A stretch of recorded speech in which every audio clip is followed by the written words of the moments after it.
সালের মধ্যে একটা সুষ্ঠু নির্বাচন দেন। নতুন যারা দল করতে চায় তারাও মাঠে থাকুক, জনগণের কাছে যায়, প্রায় 1 বছর টাইম আছে, টেক ইউর টাইম। কিন্তু বিএনপির শীর্ষ নেতা মেজর অব হাফিজ উদ্দিন আহমেদের চমকপ্রদ দাবির ফলে রাজনৈতিক উত্তেজনা তুঙ্গে। তিনি স্পষ্ট জানিয়ে দিয়েছেন অতি দ্রুত নির্বাচন চাই। তিনি দাবি করেছেন নির্বাচনী ব্যবস্থার জন্য যতটুকু সংস্কার প্রয়োজন তার জন্য 3 মাস সময় যথেষ্ট। এবার সময় নষ্ট করবেন না, জনগণের সরকার প্রতিষ্ঠা হতে দিন।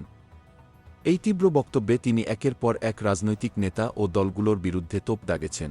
এমন উত্তেজিত বক্তব্যের পর তিনি আরও বলেন, নির্বাচনের জন্য কোনো অবাঞ্ছিত দাবি আমরা করছি না, বরং আমরা দেশের স্বার্থে একটি সুষ্ঠু নির্বাচনের দাবি জানাচ্ছি। তিনি একথাও স্পষ্ট করে জানান, রাজনৈতিক দলগুলো যদি ঐক্যবদ্ধ না হয় তবে সময়ক্ষেপণ ছাড়া আর কিছু হবে না।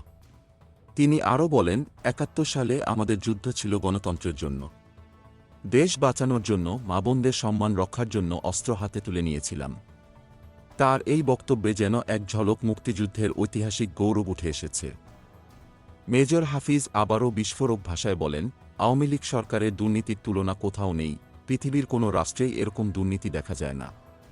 তিনি জাতিকে ঐক্যবদ্ধ থাকার আহ্বান জানান, যত তাড়াতাড়ি সম্ভব সবাই ঐক্যবদ্ধ হয়ে গণতন্ত্র পুনঃপ্রতিষ্ঠা করতে হবে। এদিকে তিনি ভারতের কর্মকাণ্ড নিয়ে আবারও কঠোর মন্তব্য করেছেন, অবশেষে তাদের গাত্রদাহ শুরু হয়েছে, কিন্তু আমরা নীরবে দেখছি। ভুলে যাবেন না, আমরা ৭১ সালে এই দেশ স্বাধীন করেছি। এবং শেষ পর্যন্ত তিনি প্রফেসর ইউনূসের প্রতি নিজের শ্রদ্ধা জানিয়ে বলেন, তাকে আমরা সম্মান করি, তবে তার কথায় চলা যাবে না। এত উত্তেজনা!